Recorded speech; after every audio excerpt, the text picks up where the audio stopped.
കഴിയുന്നത്. ഇപ്പോൾ നമുക്കറിയാം വെടിനിർത്തലുമായി ബന്ധപ്പെട്ട ചർച്ചകൾ മിഡിൽ ഈസ്റ്റിൽ പുരോഗമിക്കുകയാണ്. ഏത് രീതിയിൽ അത് മുന്നോട്ട് പോകും എന്നുള്ളത് കാത്തിരുന്ന് കാണേണ്ടതാണ്. എന്താണെങ്കിലും ഇസ്രായേലിൽ നിന്നും ഇപ്പോൾ സിനി ജോസഫ് നമ്മളോടൊപ്പം ചേരുന്നുണ്ട്. എങ്ങനെയാണ് നമുക്ക് ഇപ്പോൾ അവിടുത്തെ സാഹചര്യം, ഇസ്രായേലിലെ സാഹചര്യങ്ങളെ വിലയിരുത്താൻ കഴിയുക? വെടിനിർത്തൽ ഉണ്ടായിരിക്കുന്നു, പക്ഷേ ഇസ്രായേൽ ഭൂരിഭാഗം ആളുകളും ലെബനോനുമായി ഒരു വെടിനിർത്തലിന് താല്പര്യപ്പെടുന്നില്ല. തീർച്ചയായിട്ടും യുദ്ധം നടക്കണം, സമാധാനം ഉണ്ടാകണം എന്നുള്ള ഒരു കാര്യത്തിൽ ഉറച്ചു നിൽക്കുന്നു എന്നുള്ള വാർത്തകളും പുറത്തു വരുന്നുണ്ടല്ലോ. എങ്ങനെയാണ് നമുക്ക് വിലയിരുത്താൻ കഴിയുക?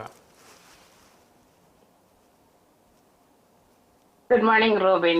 ഇവിടുത്തെ അവസ്ഥ പറയുകയാണെങ്കിൽ ഇന്നലെ ഒരു ദിവസം ഞങ്ങൾക്കിവിടെ ശാന്തം എന്ന് തന്നെ പറയാം. പക്ഷേ ഇന്നലെ വൈകുന്നേരം ആയപ്പോൾ വീണ്ടും ലെബനോന്റെ സൈഡിൽ നിന്ന് മാസീവ് അറ്റാക്ക് തന്നെയായിരുന്നു ഉണ്ടായിരുന്നത്. വൈകുന്നേരം ഏകദേശം ഞങ്ങളുടെ ഇസ്രായേൽ ടൈം 1 മണിയായപ്പോൾ ഞങ്ങൾക്ക് ടെല്ലവിലോട്ടും ആഷ്ദോദിലോട്ടും ഹൈഫിലോട്ടും ബാലിസ്റ്റിക് മിസൈൽ വരെ അയക്കുന്ന ഒരു അന്തരീക്ഷമായിരുന്നു ഇന്നലെ ഉണ്ടായിരുന്നത്.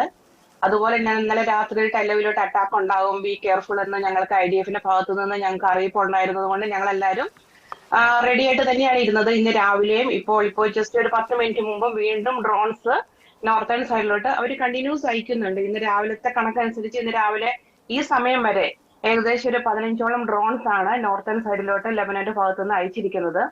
അതുകൊണ്ട് തന്നെ കഴിഞ്ഞ ദിവസം ഒരു പോളിംഗ് ഇസ്രായേൽ ക്യാബിനറ്റ് വെച്ചിട്ടുണ്ടായിരുന്നു ലെബനോനായിട്ട് നമുക്ക് സീസ്ഫയർ വേണോ വേണ്ടയോ എന്നുള്ളത്. പക്ഷെ ഇന്നലെ ഇവിടെ ഞങ്ങൾക്ക് ന്യൂസ് വഴി അറിയാൻ കഴിഞ്ഞത് വാഷിംഗ്ടണിൽ വെച്ചിട്ട് അടുത്ത ആഴ്ച ഒരു സീസ്ഫയർ മീറ്റിംഗ് നടക്കുന്നുണ്ട് എന്നാണ് ഞങ്ങൾക്ക് അറിയാൻ കഴിഞ്ഞത്.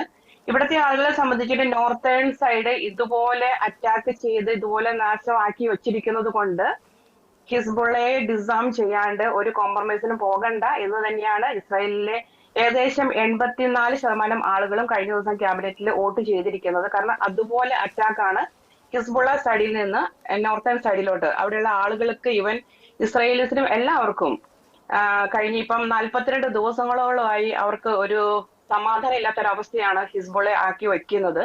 അതുകൊണ്ട് അവരായിട്ട് ഒരു കോംപ്രമൈസിനും പോകണ്ട എന്ന് തന്നെയാണ് ഇസ്രായേലി സിറ്റിസൺസിന്റെ അഭിപ്രായം. മറ്റൊരു കാര്യം, എങ്ങനെയാണ് അവിടെ ആളുകൾ നിലവിൽ ആശ്വാസത്തിലാണോ ഈ വെടിനിർത്തൽ സംബന്ധിച്ച്? റോബിൻ, ഇവിടുത്തെ അവസ്ഥ എന്ന് വെച്ചിട്ടുണ്ടെങ്കിൽ ആശ്വാസത്തിലാണോ എന്ന് ചോദിച്ചാൽ ആ അലർട്ട് വരുന്ന സമയത്ത് ആളുകൾ മുൻപ് പറഞ്ഞതുപോലെ തന്നെ ബങ്കറിൽ കയറും, ആ ഒരു ക്ലിയറൻസ് വരുമ്പോൾ പുറത്തു പോകും, പിന്നെ എല്ലാവരും അവരുടെ ലൈഫിലോട്ട് തന്നെ തിരിച്ചു പോകും. നോർത്തിലെ ഒഴിച്ച് ബാക്കി എല്ലാ സൈഡുകളിലും ഇന്നലെ മിനിഞ്ഞാന്ന് മുതൽ ഞങ്ങൾക്ക് ഗ്രീൻ സോൺ ആയിട്ടുണ്ട്. എല്ലാവരും ഷോപ്പിങ്ങും പതിവ് പരിപാടികളും എല്ലായിട്ടും പുറത്തിറങ്ങി നടക്കുന്നുണ്ട്. നോർത്തിൽ മാത്രമാണ് ഇപ്പൊ റെസ്ട്രിക്ഷൻ വന്നിരിക്കുന്നത്. അവിടെ എന്നാലും കണ്ടിന്യൂസ് അലാറം അടിക്കുന്നത് കൊണ്ടും ആളുകൾ പരിഭ്രാന്തരാണ്. എന്നിരുന്നാലും അവര് ഫുൾ ടൈം ബംഗറിലല്ല, അവരുടെ ലൈഫായിട്ട് മുന്നോട്ട് പോകുന്നു. മറ്റൊരു കാര്യം, ഈ ജെറുസലേം ഹൈഫ ഒക്കെ ഏകദേശം ഓക്കെയാണ്, ഇപ്പോ ഗ്രീൻ സോൺ ആണ്. മൊത്തത്തിൽ ഈ കഴിഞ്ഞ യുദ്ധത്തെക്കുറിച്ചുള്ള ആളുകളുടെ ഒരു നിലപാട് എങ്ങനെയാണ് എന്ന് വെച്ചാൽ, അവർക്ക് ഇറാനെ ആക്രമിച്ചത് നന്നായി, അത് ഇനിയും അങ്ങനെ വേണം എന്നുള്ള ഒരു കാഴ്ചപ്പാടാണോ ആളുകൾക്ക്?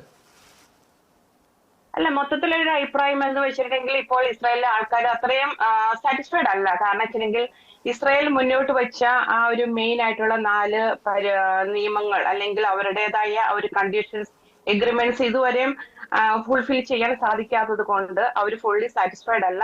എന്നിരുന്നാലും കുറച്ച് നാളത്തേക്കെങ്കിലും ഇത് നിർത്തി വെച്ചിട്ടുണ്ടെങ്കിൽ തന്നെ വീണ്ടും അവര് ശക്തി ആർജിച്ച് തിരിച്ചു വരും. വീണ്ടും ഇത് ന്യൂ ജനറേഷൻ, ഇപ്പോഴത്തെ ജനറേഷൻ കഴിയുമ്പോൾ ന്യൂ ജനറേഷൻ വീണ്ടും ഇത് ഫേസ് ചെയ്യും എന്നുള്ളത് കൊണ്ട് ഇവിടുത്തെ ആളുകളിൽ ഈ ഒരു സീസ്ഫയറിനോട് ഇതുവരെയും ഹാപ്പി അല്ല. പിന്നെ അതുപോലെ തന്നെ ഇന്നലെ വൈകുന്നേരം പാകിസ്ഥാൻ പ്രധാനമന്ത്രി ഒരു സ്റ്റേറ്റ്മെന്റ് ഇറക്കുകയുണ്ടായി, ഇസ്രായേൽ ബേൺ ടു ഹെൽ, ഇസ്രായേലിലെ ക്യാൻസർ പിടിച്ച ഒരു രാജ്യമാണ് എന്നൊക്കെ. അതിന് ശക്തമായ രീതിയിൽ തന്നെയാണ് ഇന്നലെ ബെഞ്ചമിൻ നെതന്യാഹുവും അതുപോലെ പ്രതിപക്ഷ നേതാവും ഇവിടെ നിന്ന് പ്രതികരിച്ചിരിക്കുന്നതും. അത് തുടർന്നായിരുന്നു എന്ന് കരുതുന്നു. ഇന്ന് രാവിലെ ആ ട്വിറ്റർ ഡിലീറ്റ് ചെയ്തിട്ടുണ്ട് എന്നാണ് അറിയാൻ കഴിഞ്ഞിരിക്കുന്നത്. പാകിസ്ഥാന്റെ സൈനിക മേധാവി വസീം മുനീർ ആയിരുന്നു അത്തരത്തിലുള്ള ഒരു പരാമർശം നടത്തിയത്. ഇസ്രായേലിനെ മൊത്തത്തിൽ ഇല്ലാതാക്കി കളയേണ്ട ഒരു രാജ്യമാണ് എന്നെല്ലാം പറഞ്ഞൊരു പരാമർശം നടത്തിയത്. മറ്റൊരു കാര്യം, ക്യാൻസർ പിടിച്ച രാജ്യമാണ് എന്നാണ് അവർ ഇന്നലെ ട്വിറ്റർ ചെയ്തത്. ഇന്ന് രാവിലെ നോക്കിക്കഴിഞ്ഞപ്പോൾ ഇന്ന് രാവിലെ അതവര് പോസ്റ്റ് ഡിലീറ്റ് ചെയ്തിട്ടുമുണ്ട്. ഇസ്രായേലിൽ നിന്ന് ട്രംപായിട്ട് സംസാരിച്ചിട്ടുണ്ട് അതിനെക്കുറിച്ച്. ഇന്ന് വാഷിംഗ്ടണിൽ നിന്ന് ആൾക്കാര് കോൺട്രാക്ട് ഒപ്പുവയ്ക്കാൻ അല്ലെങ്കിൽ എഗ്രിമെന്റ് സംസാരിക്കാൻ മീറ്റിംഗിന് വേണ്ടിയിട്ട് അവിടെ എത്തിച്ചേരും എന്നും കൂടിയാണ് ഇന്ന് രാവിലെ ഞങ്ങൾക്ക് അറിയാൻ കഴിഞ്ഞിരിക്കുന്നത്. ഇവിടെ മറ്റൊരു കാര്യം, എങ്ങനെയാണ് ഇപ്പോൾ യുദ്ധം സീസ്ഫയർ തുടങ്ങി ഇതിനു മുൻപും ഇപ്പോൾ യുദ്ധം നടക്കുന്ന സമയത്തും സീസ്ഫയർ ഇപ്പോൾ തുടങ്ങിയപ്പോഴും എങ്ങനെയാണ് ജോലിയിൽ ഉള്ള ഒരു വ്യത്യാസങ്ങൾ അങ്ങനെ വല്ലതും ഫീൽ ചെയ്യുന്നുണ്ടോ? സത്യം പറഞ്ഞാൽ ശരിക്കും അങ്ങനെയൊന്നും ഫീലിംഗ് ഇല്ല. കാരണം വെച്ചാൽ ഇവിടെ ഇസ്രായേലികളെ സംബന്ധിച്ചിട്ട് നമുക്ക് അലേർട്ട് വരുന്ന സമയത്ത് ഞങ്ങൾ മുൻപ് പറഞ്ഞതുപോലെ ഞങ്ങൾ ആരും ഫുൾ ടൈം ബങ്കറിലല്ല. അലേർട്ട് വരുന്ന സമയങ്ങളിൽ നമ്മൾ ബങ്കറിൽ പോകുക, അത് കഴിയുമ്പോൾ തിരിച്ച് നമ്മുടേതായ ജോലിയോട് തിരിച്ചു പോകുന്നു. പിന്നെ ഇന്നലെ ഒത്തിരി റിലാക്സ്ഡ് ആയിരുന്നു. കാരണം വെച്ചിട്ടുണ്ടെങ്കിൽ ഒത്തിരി നാളുകൾക്ക് ശേഷം, അതായത് 41 ഡേയ്സിന് ശേഷം രാത്രികളിൽ ഒന്നും എണീക്കാണ്ട് ഞങ്ങൾക്ക് തന്നെ അത്ഭുതമായിരുന്നു രാത്രിയിൽ അലാറം വരാത്തത് കൊണ്ട് എന്തേ വരാത്തത് എന്നൊരു ആശങ്ക. നല്ല ശാന്തസുന്ദരമായി ഉറങ്ങാൻ സാധിച്ചു. നേരം വെളുത്തപ്പോഴായാലും എന്തോ ഒരു മിസ്സിങ് പോലെ. കാരണം വെച്ചാൽ ഇത്രയും 41 ദിവസം ഞങ്ങളിത് കേട്ട് അറിഞ്ഞ് ഇങ്ങനെ പൊയ്ക്കൊണ്ടിരിക്കുമ്പോൾ നമ്മളൊരു അലേർട്ട് ആയിരുന്നു. ഇന്നലെ ഭയങ്കര മിസ്സിങ് പോലെയായിരുന്നു. അത് ലെബനൻ ഇന്നലെ രാത്രി തീർത്തു തന്നു. തീർച്ചയായിട്ടും ഇനിയിപ്പോൾ എനിക്ക് തോന്നുന്നു ലെബനോനിൽ നിന്നുള്ള ആക്രമണം കൂടി അവസാനിപ്പിക്കുന്ന രീതിയിലേക്ക് പോകുന്നുണ്ടോ എന്ന് തോന്നുന്നു. അപ്പോൾ എങ്ങനെയായിരിക്കാം ഇപ്പോൾ ആളുകൾ അങ്ങോട്ട്, ഇപ്പോൾ മറ്റു രാജ്യങ്ങളിൽ നിന്ന്, ഇപ്പം ഇന്ത്യയിൽ നിന്നടക്കം ജോലിക്ക് ആളുകൾ വരുന്ന ഒരു സാഹചര്യം ഉണ്ടായിരുന്നല്ലോ, ഇപ്പോൾ അങ്ങോട്ട് വീണ്ടും വരാനുള്ള സാഹചര്യങ്ങളൊക്കെ ഉണ്ടോ ഇപ്പോഴും? മാർച്ച് 15-ാം തീയതി തന്നെ ഫസ്റ്റ് ബാച്ച് കേരളത്തിൽ നിന്ന് ഈജിപ്ത് വഴി ഇസ്രായേലിൽ എത്തിച്ചേർന്നിട്ടുണ്ട്. ഇപ്പോഴും ആളുകൾ ഈജിപ്ത് വഴി ഇസ്രായേലിലോട്ട് പുതിയ കുട്ടികൾ, അതായത് പുതിയതായിട്ട് വരുന്ന കുട്ടികൾ ഇപ്പോഴും ഓരോ ഫ്ലൈറ്റിലും എങ്ങനെ വന്നാലും 15ഉം 20ഉം പിള്ളേര് തിരിച്ചു വരുന്നുണ്ട് ഇസ്രായേലിലോട്ട്. പുതിയതായിട്ട് ജോലി തേടി വരുന്നവര്, അതിന് ഇതുവരെ ഒരു വ്യത്യാസം അനുഭവപ്പെട്ടിട്ടില്ല. ഇപ്പോഴും ആളുകൾ വരുന്നുണ്ട്.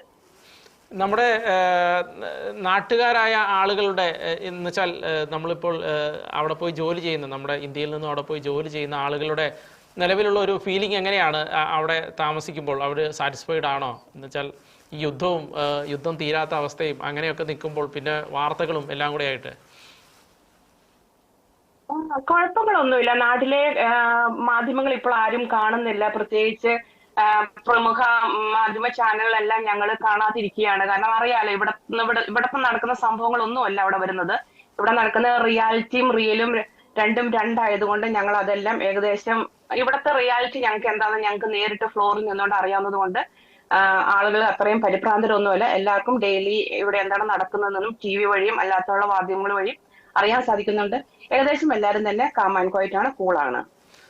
മറ്റൊരു കാര്യം, ഈ ആക്രമണങ്ങളിൽ ആളുകൾക്ക് പരിക്കേൽക്കുന്നു അങ്ങനെയുള്ള കാര്യങ്ങളെക്കുറിച്ചൊക്കെ വാർത്തകൾ വരുന്നുണ്ടായിരുന്നു. ഇപ്പോൾ എങ്ങനെയാണ് ആശുപത്രികളുടെയൊക്കെ ഒരു അവസ്ഥ? ഇപ്പോഴും അങ്ങനെ പരിക്കേറ്റ ആളുകൾ, അങ്ങനെ ആളുകൾ ചികിത്സയിൽ കഴിയുന്ന ആളുകൾ അങ്ങനെയൊക്കെ ഒരുപാടുള്ളതായിട്ട് എങ്ങനെയാണ് അതിനെക്കുറിച്ച് നമുക്ക് പറയാൻ കഴിയുക? ഇവിടെ ഏകദേശം കണക്കനുസരിച്ച് 3000-ഓളം ആളുകളാണ് മോഡറേറ്റ് ഇഞ്ചുറി ആയിട്ട് ഹോസ്പിറ്റലൈസ്ഡ് ആയിരിക്കുന്നത്. സീരിയസ് ആയിട്ട് തോന്നുന്നത് വിരലിൽ എണ്ണാവുന്ന കൂടി വന്നിട്ടുണ്ടെങ്കിൽ 20 or 21 ആളുകൾ മാത്രമാണ് സീരിയസ് ഇഞ്ചുറി ആയിട്ട് ഈ ഒരു യുദ്ധത്തിന്റെ സമയത്ത് ആശുപത്രിയിൽ ആയിട്ടുള്ളൂ. മോഡറേറ്റ് ആയ ആൾക്കാരെ എല്ലാവരെയും തന്നെ പ്രാഥമിക ഫസ്റ്റ് എയ്ഡ് കൊടുത്തതിന് ശേഷം വീടുകളിലോട്ട് മാറ്റി പാർപ്പിച്ചിട്ട് വീടുകളിൽ ചെന്നാണ് ഇവിടെ മിക്കവാറും എല്ലാ ഡോക്ടേഴ്സും നഴ്സസും ട്രീറ്റ് ചെയ്യുന്നത്. ഹോസ്പിറ്റൽസിന്റെ ആ ഒരു അവൈലബിലിറ്റി എപ്പോഴും ലഭ്യമാക്കാൻ വേണ്ടിയിട്ട്. അതുകൊണ്ട് ഇവിടുത്തെ ട്രീറ്റ്മെന്റിനെ അപേക്ഷിച്ചിട്ട് അങ്ങനെ പ്രശ്നങ്ങളൊന്നുമില്ല. മോഡറേറ്റ് ആയിട്ടുള്ള ആളുകളെല്ലാം വീടുകളിൽ തന്നെയാണ് ഇപ്പോഴും ട്രീറ്റ്മെന്റിൽ തുടരുന്നത്. അത് വലിയൊരു കാര്യമാണല്ലോ. കാരണം ഇത്രയും വലിയൊരു ആക്രമണങ്ങളും അങ്ങോട്ടും ഇങ്ങോട്ടും ആക്രമണം എല്ലാം നടന്നിട്ട് വളരെ വിരലിൽ എണ്ണാവുന്ന ആളുകൾക്ക് മാത്രമേ ഇഞ്ചുറി ഉള്ളൂ എന്ന് പറയുമ്പോൾ അത് തീർച്ചയായിട്ടും ഇസ്രായേലിന്റെ ഒരു സുരക്ഷാ സംവിധാനത്തിന്റെ പവർ തന്നെയാണ് എന്ന് നമുക്ക് പറയേണ്ടി വരുമല്ലോ. മറ്റൊരു കാര്യം, എത്രത്തോളം നാശനഷ്ടങ്ങൾ ഇപ്പോൾ അവിടെ ഗ്രൗണ്ട് ലെവലിൽ നിന്ന് നോക്കുമ്പോൾ എത്രത്തോളം നാശനഷ്ടങ്ങൾ ഈ ആക്രമണങ്ങളിൽ ഇസ്രായേലിൽ അങ്ങോളം ഉണ്ടായിട്ടുണ്ട് എന്നാണ് മനസ്സിലാക്കാൻ കഴിയുന്നത്? എന്നുവെച്ചാൽ കെട്ടിടങ്ങളിൽ അല്ലെങ്കിൽ സ്ഥലങ്ങളിൽ ഒക്കെ വന്ന് ബോംബുകൾ പതിച്ചതിൻ്റെയൊക്കെ ഡെബ്രീസ് വീണിട്ടാണെങ്കിലും നല്ലതായിട്ട് നാശനഷ്ടങ്ങൾ ഇമ്പാക്ട് ഉണ്ടാക്കിയിട്ടുണ്ട് കെട്ടിടങ്ങളിൽ. പൂർണ്ണമായിട്ടും കെട്ടിടങ്ങൾ നശിച്ചു പോയിട്ടില്ല. അതിന് പൂർണ്ണമായിട്ടും നശിച്ചു പോയിട്ട് ബെത്ഷെമേഷ്, ഹൈഫ, പിന്നെ ഡിമോണ, അറാഖ് അങ്ങനെ 1-2 സ്ഥലങ്ങളിൽ മാത്രമാണ് പൂർണ്ണമായിട്ടും കെട്ടിടങ്ങൾ നശിച്ചു പോയിട്ടുള്ളൂ. ബാക്കി എല്ലായിടത്തും ഭാഗികമായിട്ടാണ് കെട്ടിടങ്ങൾക്ക് നാശനഷ്ടം ഉണ്ടായിരിക്കുന്നത്. നാശനഷ്ടം ഉണ്ടായിട്ടുണ്ട്, ഇല്ല എന്നല്ല പറയുന്നത്. എന്നാൽ ആളുകൾക്ക് ഇൻജേർഡ് എന്ന് പറയുന്നത് ഈ അലാറം അനുസരിച്ച് IDF-ന്റെ ഇൻസ്ട്രക്ഷൻ അനുസരിച്ച് ബങ്കറിൽ കറക്റ്റ് സമയത്ത് പോവുകയും കറക്റ്റ് സമയത്ത് അവർ ക്ലിയറൻസ് തരുമ്പോൾ ഇറങ്ങുകയും ചെയ്ത ആളുകൾക്ക് കഴിവതും നാശനഷ്ടങ്ങൾ ഇഞ്ചുറീസ് കുറവാണ് സംഭവിച്ചിരിക്കുന്നത്. അവസാനമായി ഒരു കാര്യം കൂടെ, ഇപ്പോൾ ഈ യുദ്ധം ഈ സമാധാന ഉടമ്പടി കൊണ്ട് അവസാനിക്കുമെന്ന് ഇസ്രായേലിൽ നിന്ന് ചിന്തിക്കുമ്പോൾ തോന്നുന്നുണ്ടോ? ആരും ഒരു പ്രതീക്ഷ പറയുന്നില്ല. എല്ലാരും ഓൾറെഡി നമുക്ക് അറിയാവുന്ന കാര്യമാണല്ലോ, സീസ് ഫെയർ വെറുതെ ഒരു ടിഷ്യൂ പേപ്പർ പോലെ തന്നെ 12 മണിക്കൂറിനുള്ളിൽ ബ്രേക്ക് ചെയ്യുന്ന ഒരു അവസ്ഥയാണ് വന്നിരിക്കുന്നത്. അതുകൊണ്ട് തന്നെ അമേരിക്ക വച്ചിരിക്കുന്ന 15 ഇന കരാറുകളും ഇറാൻ വച്ചിരിക്കുന്ന 10 ഇന കരാറുകൾ തമ്മിലും യാതൊരു യോജിപ്പും ഇല്ലാത്ത സ്ഥിതിക്ക് ഇത് മുന്നോട്ട് സീസ് ഫെയർ എന്ന രീതിയിൽ പോകുമെന്ന് ഇവിടെയുള്ള ആളുകൾക്ക് ആർക്കും ഒരു പ്രതീക്ഷയില്ല. ഇത് ബ്രേക്ക് ആവും എന്ന് തന്നെയാണ് ഇവിടെ എല്ലാവരും പ്രതീക്ഷിക്കുന്നതും പ്രാർത്ഥിക്കുന്നതും. നല്ല രീതിയിൽ അവസാനിക്കണേ, ശാന്തിയും സമാധാനം വരണം എന്ന് പ്രാർത്ഥിക്കുന്നുണ്ട് എന്നുണ്ടെങ്കിലും എത്രമാത്രം ഇത് സക്സസ്ഫുൾ ആയിരിക്കും എന്നുള്ള കാര്യത്തിൽ ആർക്കും വലിയ പ്രതീക്ഷകളൊന്നുമില്ല. വളരെ നന്ദി. ഇസ്രായേലിൽ നിന്നും ഇപ്പോൾ ഞങ്ങളോടൊപ്പം അവിടുത്തെ വിഷയങ്ങളുമായിട്ട് ഞങ്ങളോടൊപ്പം ചേർന്നതിന് വളരെ നന്ദി, വളരെ നന്ദി. ഇസ്രായേലിൽ നിന്നും സിനി ജോസഫാണ് നമ്മളോട് ഇസ്രായേലിലെ കാര്യങ്ങളുമായിട്ട് ചേർന്നത്. മറ്റ് ചില വാർത്തകളിലേക്ക് പോകാം. തീർച്ചയായിട്ടും വോട്ടെടുപ്പുമായി ബന്ധപ്പെട്ട്